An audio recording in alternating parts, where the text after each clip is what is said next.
이게 어떻게 된 거죠? 정권이 바뀌니까 사망 원인도 바뀌나요? 이렇게 궁금해하는 국민들이 많습니다. 네네. 뭐 사실 진실은 조사를 해봐야 나오는 것인데요. 네. 합리적 의심이고요. 다만 서울대 병원 측의 입장은 전혀 정치적인 고려가 아니다. 그 절차와 과정들이 또 있었죠. 올 1월 달에 서울대병원 내에 의사윤리위원회가 구축이 됐고요. 그 의사윤리위원회에서 사인 변경에 대한 요청을 접수한 다음에 이에 대한 윤리심사를 거쳐서 이 부분은 의사들끼리 만든 대한의사협회의 기준과 원칙을 준수하는 게 맞겠다. 이러면서 권고를 했죠. 권고를 하면서 사실은 사인 변경의 결정권은 실제 사인을 결정한 의사에게 있습니다. 그런데 이 의사가 전공이 소위 그 레지던트라고 하는 의사죠. 그런데 이분이 자기가 정말 권한을 가지고 했느냐 아니거든요. 자기의 상관인 백선아 신경외과 과장의 지시에 의해서 했는데 이 과장은 여전히 사인을 병사로 유지하고 있고요. 그런데 그 과장의 뜻에 반해서 실제로 사인을 적었던 의사는 외인사로 기재를 하고 싶다. 이렇게 돼서 서울대병원 측은 이런 복잡한 절차를 거쳐서 사인 변경을 했다라고 발표를 하고 있는 것이죠. 담당 레지던트는 외인사로 적고 싶다. 네, 네. 저는 이거는 조사를 해야 됩니다. 왜 바뀌었는지. 그래서 만약에 정권 눈치 보고 바꿨다. 그럼 서울대병원 간판 내려야 됩니다. 정말 부끄럽습니다. 만약 그랬다면 목에 칼이 들어와도 이거는 맞는 건 맞다, 틀린 건 틀리다. 적어도 서울대 이름으로 뭐 제가 그 동문이어서가 아니라 저는 은근히 거기서 느닷없는 깔때기가 들어오셔요.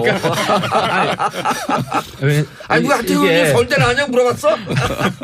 제가 학교는 많이 다녔는데 서울대 여러 번 떨어진 사람 앞에서 왜 이런 거야 도대체? 학교는 많이 다녔는데 이래서는 안 된다고 생각합니다. 그래서 간판 내려야 된다고 생각하는데 제가 이제 친구들이 많이 있어가지고 우리 특별히 아침에 좀 탐문을 해봤어요. 그래서 모르는 팩트 하나를 공개하겠습니다. 여기서 제가 들은 이게 뭐냐면 사실은 정권 눈치 본 게 아니라 레지던트 분이 지도교수 눈치를 본 거다. 그러니까 이게 웃긴 게 이게 뭐예요? 평범한 분들은 이해할 수 있어요. 표창원 의원님도 한 어느 정도 말씀하셨는데 올해 레지던트가 이제 졸업이에요. 더 이상 지도교수 눈치를 안 봐도 되는 해인 거예요. 1년 전에는 지도교수 눈치를 봐서 지도교수의 뜻에 쫓아갈 수밖에 없었는데 이제는 말할 수 있다. 왜냐하면 자기 진로가 레지던트 졸업하기 전에는 지도교수 눈치를 안 볼 수가 없는 거의 주종관계잖아요. 근데 어떻게 보면 물론 저는 그분 인간적으로 이해를 합니다. 근데 처음부터 그 백선아 교수와 레지던트 사이에서는 이견이 있었어요. 백선아 교수는 병사라고 생각을 했고 이 레지던트는 외인사라고 생각한 거예요. 근데 법적으로는 이 사인을 한 사람이 레지던트예요.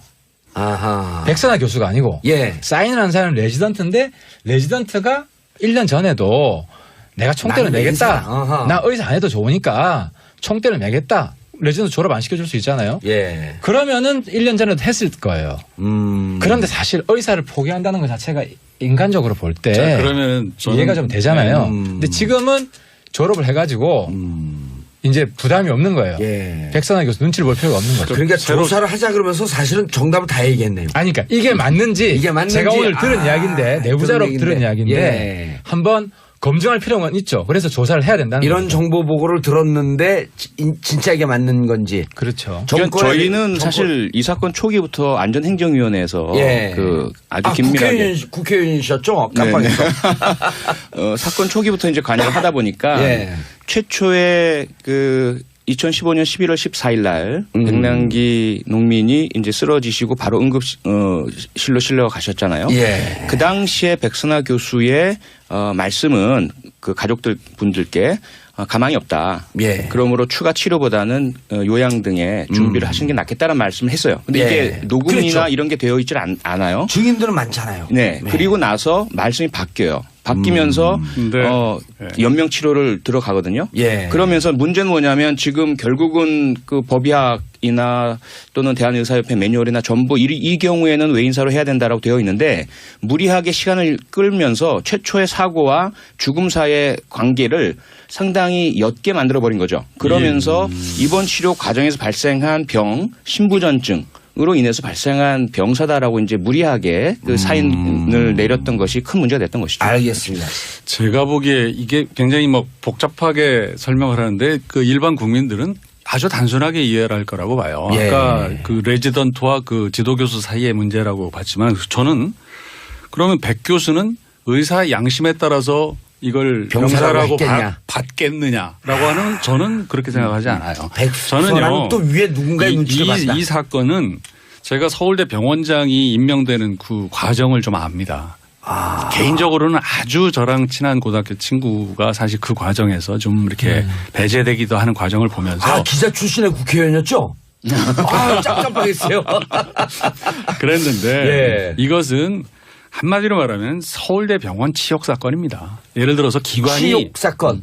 기관이요. 예를 들어서 그 유서대필 사건 같은 거 필적 감정 잘못하면 국가수가 개망신을 하지 않습니까? 그런 것처럼 정유라 사건으로 그 백년사학 이화여대가 완전히 실추됐지 않습니까? 예. 그런 것처럼 백남기 농민의 사인을 놓고 서울대 병원이라고 하는 기관이 치욕을 당한 거라고 저는 그렇게 이해를 봐야 되고요. 이거 진상규명 그리 어렵지도 않다고 봐요. 조금 어려워요. 지금 하신 말씀이. 네. 치욕 사건이면 결국은 정권의 눈치를 보고 물론이죠. 백 교수가 병사라고 했다?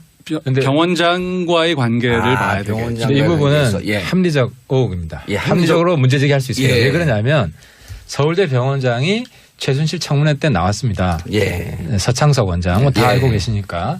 그리고 최순실 인사 맞습니다. 서창석 원장은. 그래서 이 논리를 예. 큰 프레임을 이렇게 만들 수가 있어요. 서창석 원장이 최순실 인사고 예. 그래서 서창석 원장이 외압을 받았고 서 원장이 그 백선아 교수한테 다시 외압을 넣고 그래서 백선아 교수가 자기의 양심을 팔아서 외인사를 병사로 바꾸었다 하는 시나리오가 충분히 가능합니다. 합리적이십니다. 네, 충분히 가능합니다. 예. 그런데 여기서 제가 한 가지 또 부탁 말씀드리고 싶은 것은 예. 전문가들의 판단을 너무 정치적으로 또 재단하는 것도 조심해야 됩니다. 백선아 교수가 그 두 가지 측면이 있는데 예. 좀 돌팔이 의사였다면 백남기 예. 백남 그분이 연명하는 것도 어려웠을 수가 있어요. 아하. 바로 돌아가실 수가 있었다는 그렇죠. 거예요. 그러니까 의사로서 어느 정도 실력이 있는 분이에요. 그 의사 분들한테 물으니까. 실력은 분명히 있죠. 그러니까 이걸 조금 몇 개월 더 살았지 않습니까? 예. 그래서 실력은 9개월. 있다. 그리고 자기 고집이 굉장히 세대요. 그 말은 프라이드가 강한 분이라는 거죠. 사실 당시에 얼마나 압력이 강했습니까? 그래도 고집을 꺾지 않잖아요.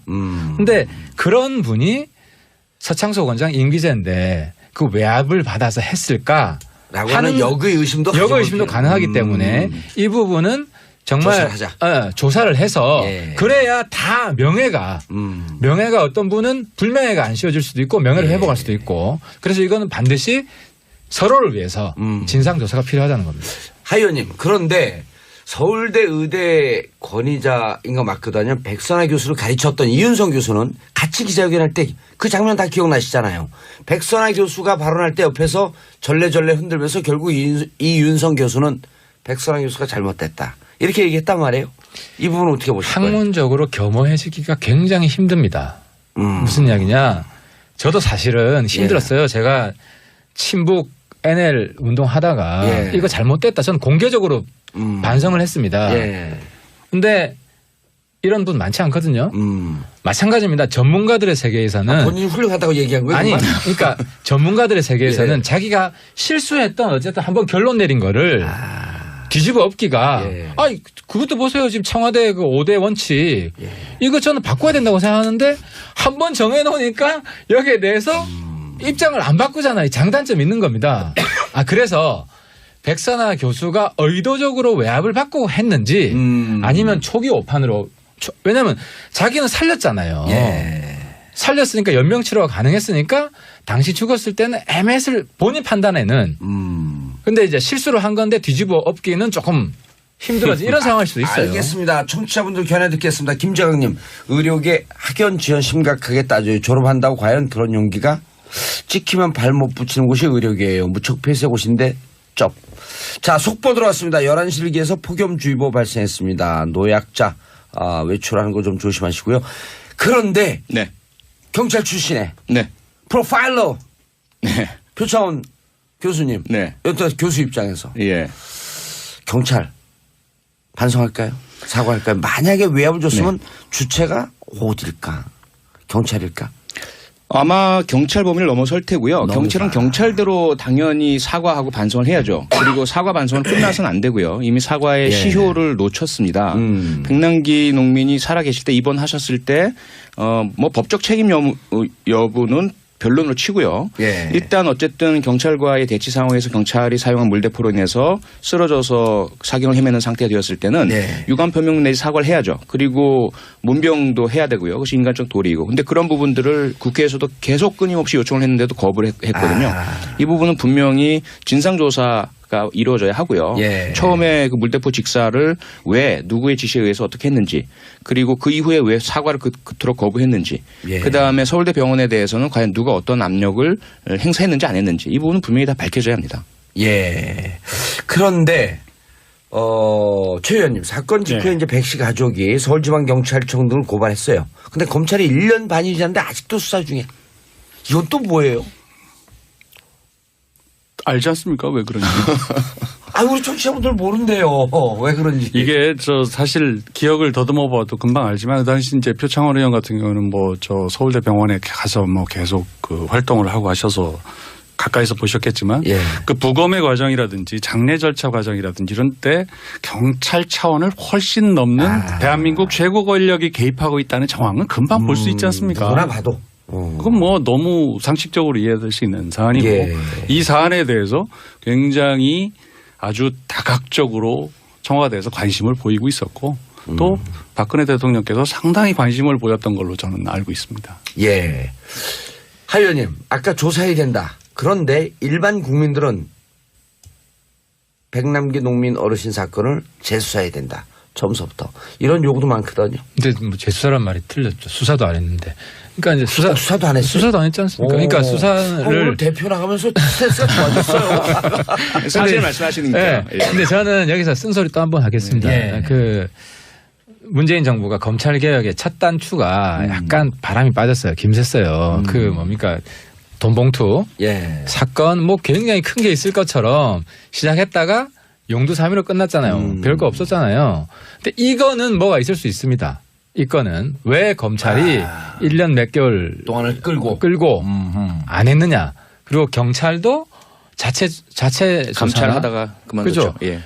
이게 뭐 그러니까 이게 타이밍이나 계기가 되는 것을 잘 선택해야 개혁도 힘을 받는다.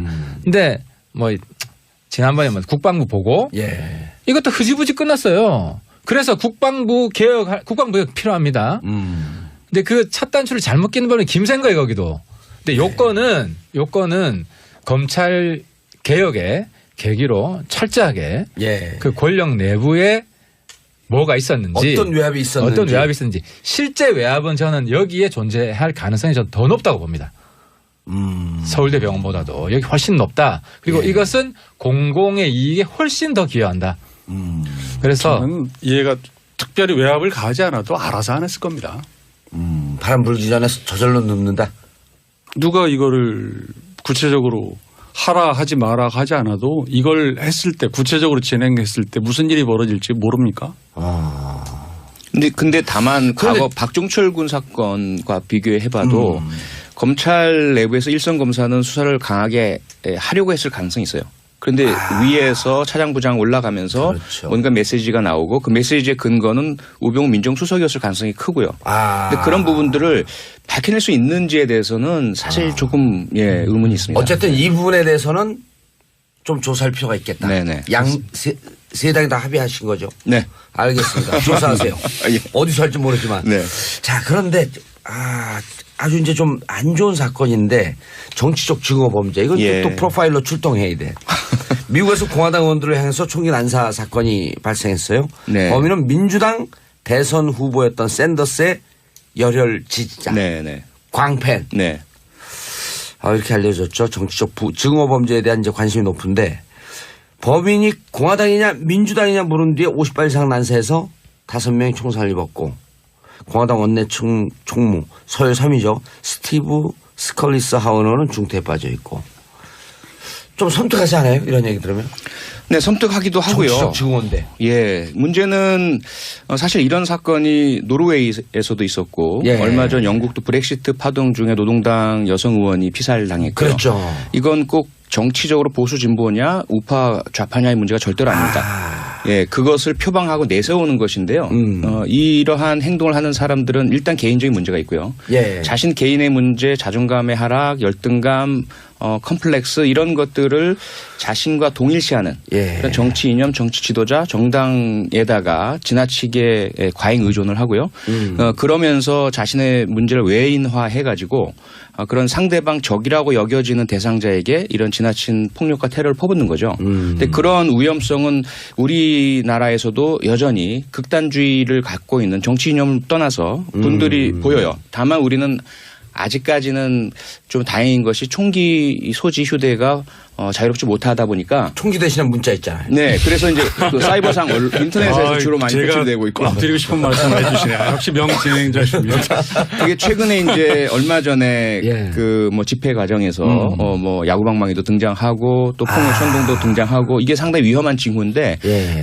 여기서 좀 그쳤으면 좋겠습니다. 여기서 그치고 더 이상 나가지 말았으면 좋겠습니다. 증오 범죄는 사실 이제 그 카이사르도 이렇게 죽었지 않습니까? 링컨 대통령도 이렇게 총 맞아 죽은 거고요. 그렇죠. 뭐 이게 이제 정치라고 하는 무대에서 어떤 보복 심리를 가진 사람들이 위해를 가하는 가능성은 언제든지 역사적으로 존재하는 건데 그걸 이제 사회적인 건강한 비판 세력들이 그걸 이제 통제를 해주고 그 비판을 가해주고 하면서 이제 그런 게 제어가 되는 건데 예. 그런 게 깨지면은 그런 이 극단적 범죄들이 횡행하게 되는 거죠. 예. 근데 대한민국은 미국보다 정치 선진국입니다. 아하. 우리는 이제 아직까지도 극단 양극화, 정치의 예. 양극화, 극단 정치가 미국보단 덜하죠.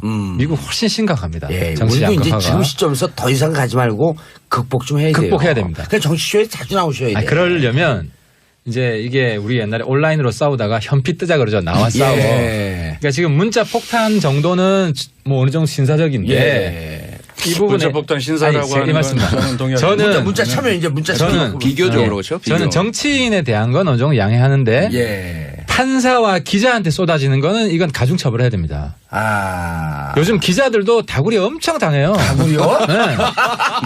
아니, 그러니까 전문 용어 막 나와 이제 연피에다가 다구리 해야 아니, 그 언론이 독립해서 기사를 써야 되는데 그러니까 그런 거는 저도 법안 발의하려고 그래요. 예. 판사한테 지금 막 엄청난 협박하는 거는 가중처벌 법안 발의해놨어요. 예. 그래서 여러분들도 정치인한테만 문자 폭탄 보내시고요. 알겠습니다. 기자 판사는 삼가해 주십시오. 자, 정수진님, 표 의원님 그것이 알고 싶다 보는 기분이에요.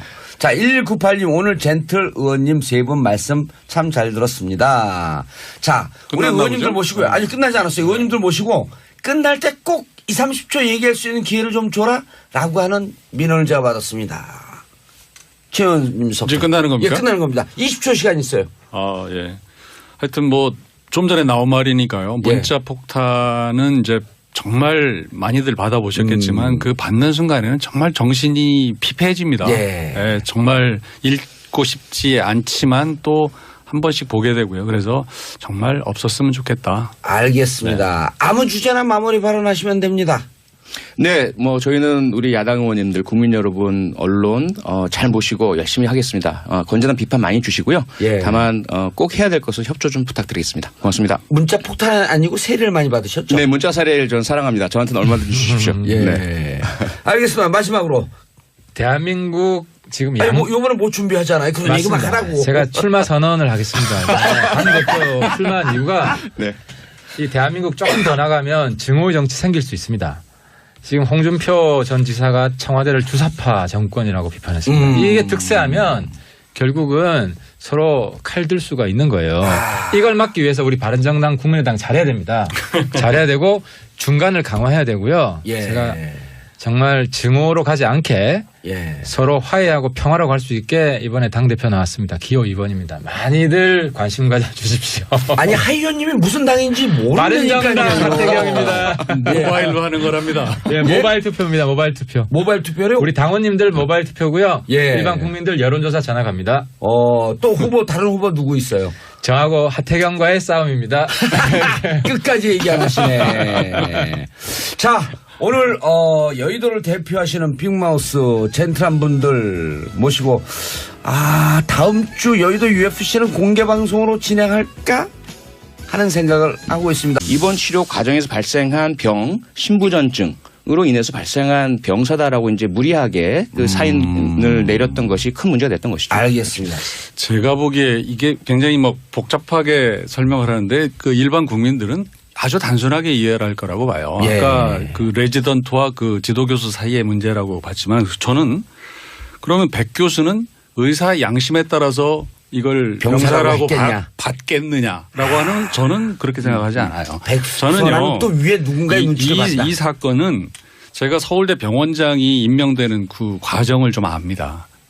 개인적으로는 아주 저랑 친한 고등학교 친구가 사실 그 과정에서 좀 이렇게 배제되기도 하는 과정을 보면서 기자 출신의 국회의원이었죠? 깜깜하겠어요. 그랬는데 예. 이것은 한마디로 말하면 서울대 병원 치욕 사건입니다. 예를 들어서 치욕 사건.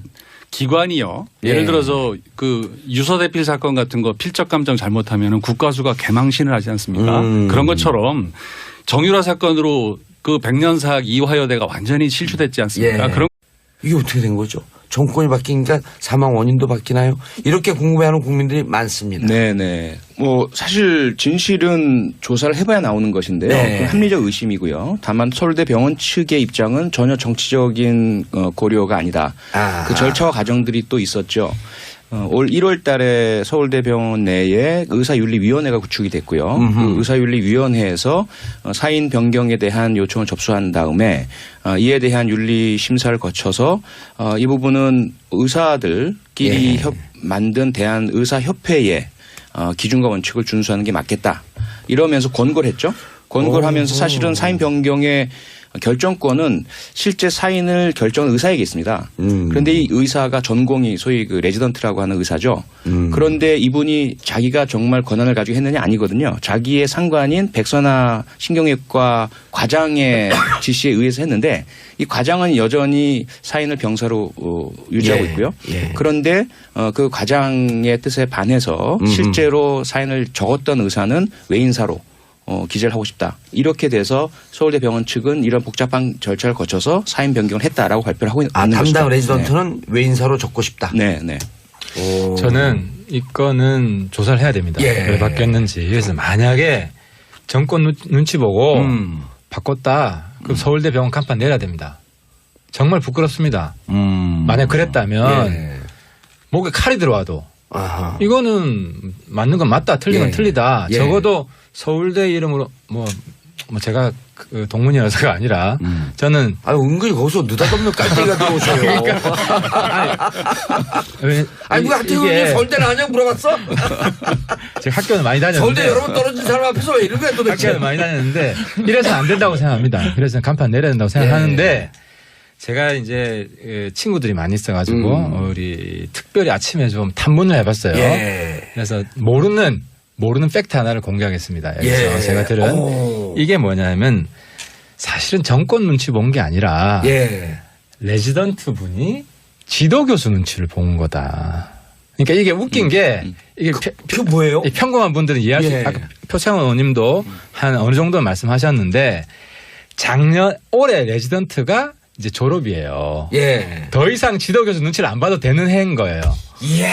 1년 전에는 지도교수 눈치를 봐서 지도교수의 뜻에 쫓아갈 수밖에 없었는데 이제는 말할 수 있다. 왜냐하면 자기 진로가 레지던트 졸업하기 전에는 지도교수 눈치를 안 볼 수가 없는 거의 주종관계잖아요. 근데 어떻게 보면 물론 저는 그분 인간적으로 이해를 합니다. 근데 처음부터 그 백선아 교수와 레지던트 사이에서는 이견이 있었어요. 백선아 교수는 병사라고 생각했고 이 레지던트는 외인사라고 생각한 거예요. 근데 법적으로는 이 사인을 한 사람이 레지던트예요. 백선아 교수가 아니고 사인을 한 사람은 레지던트인데 레지던트가 1년 전에도 내가 총대를 매겠다. 나 의사 안 해도 좋으니까 총대를 매겠다. 레지던트 졸업 안 시켜줄 수 있잖아요. 그러면은 1년 전에도 했을 거예요. 그런데 사실 의사를 포기한다는 것 자체가 인간적으로 볼 때 그러면 이해가 좀 되잖아요. 근데 지금은 졸업을 해가지고 이제 부담이 없는 거예요. 예. 백선아 교수 눈치를 볼 필요가 없는 거죠. 그러니까 조사를 하자 그러면서 사실은 정답을 다 얘기했네요. 아니, 그러니까 이게 맞는지, 제가 오늘 들은 이야기인데, 내부자로 들은 이야기인데, 예. 한번 검증할 필요가 있죠. 그래서 조사를 해야 된다는 이런 거죠. 정보 보고를 들었는데 진짜 이게 맞는 건지. 그렇죠. 그러니까 저희는 사실 이 사건 초기부터 안전행정위원회에서 예. 그 아주 긴밀하게 국회의원이셨죠? 깜빡했어. 사건 초기부터 이제 관여를 하다 보니까 예. 최초의 그 2015년 11월 14일 날 백남기 농민이 이제 쓰러지시고 바로 응급실로 실려 가셨잖아요. 예. 그 당시에 백선아 교수의 말씀은 그 가족들 분들께 가망이 없다. 예. 그러므로 추가 치료보다는 요양 등의 준비를 하시는 게 낫겠다는 말씀을 했어요. 근데 예. 이게 녹음이나 그렇죠. 이런 게 되어 있질 않아요. 증인들은 많잖아요. 네. 그리고 나서 말씀이 바뀌어요. 바뀌면서 네. 연명 치료를 들어가거든요. 예. 그러면서 문제는 뭐냐면 지금 결국은 그 법의학이나 또는 대한의사협회 매뉴얼이나 전부 이 경우에는 외인사로 해야 된다라고 되어 있는데 무리하게 시간을 끌면서 최초의 사고와 죽음 사이의 관계를 상당히 옅게 만들어 버린 거죠. 그러면서